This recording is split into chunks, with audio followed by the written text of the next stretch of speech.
Hey, Richard, can you come here for a sec? Sure. Yeah. That was a good take, buddy. How's it going? Good. Like, listen, while they reset, I just wanted A lot to of catch words. you. I know, right? A lot of words. A lot of words. A lot of ambience, buddy. Be good for you. But listen, while they're resetting, I just wanted to catch you real quick. I know, right? Yeah. Fine. I wanted to ask you about the significance of this particular song. Like, how did you come up with the concept for this? That's a lifetime ago. Well, first of all, I was playing at a club, and some good friends of mine came in, songwriters, Mark and Joni Beeson, and came into the club and listened to me play that night. And we got talking and said, hey, let's go home and write a song. I got my studio, and I had a studio at the time. So we drove back to the studio, and we just started playing around with some ideas. I don't really remember how it started. I don't remember how it all came together, but I do remember it was an incredible evening. That I remember with the three of us. I think we got back around 2 a.m. to the studio, and it was real quiet in this place and around the whole neighborhood, and all just kind of, okay, let's just play around. We started writing, and you just feel the intensity. We spent 11 hours writing that night. We didn't even have a clue of time, and we started writing this story about this guy, just and what he remembered, and ask me some questions. I don't know.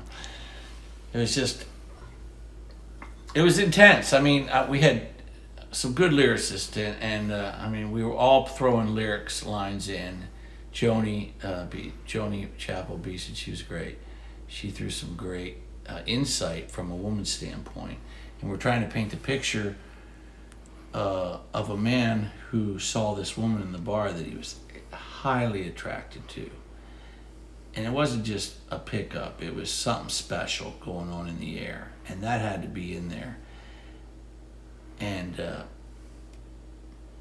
we just kind of leaned into it a little bit of time. We kept rewriting as we went, and it was just an exciting evening. It was kind of electric, and we knew something was happening, and we didn't know where it was going. And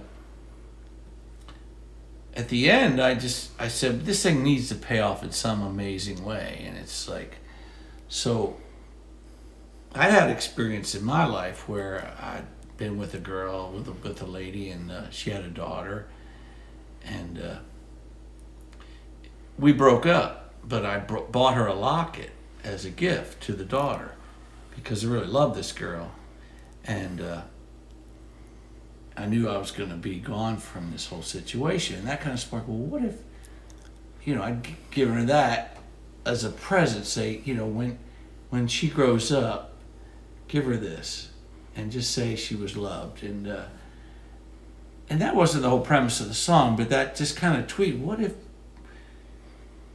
he had run into somebody in the bar that he was highly attracted to. He didn't understand why, but it was a whole different scenario. And he'd seen this girl who just looked so familiar to him, but he didn't understand it. And so it ends up, in the end, it's his daughter. And they'd been estranged for 20 years or 20, however many years you want to make it. Many, many years, and he'd always loved her. But he'd left the relationship early on to his chagrin. He wasn't thrilled about it, but it was the pain of his life. And at the same time, he missed her, but he didn't know what she looked like. And so this was innocent. It seems like this could be, is this incestual or what? But it's more like, this is an innocent situation that could happen because of the high attraction and the love that was there that he didn't quite understand. So that was the premise, but to really make this so it was sensitive and not irritating, lyrically.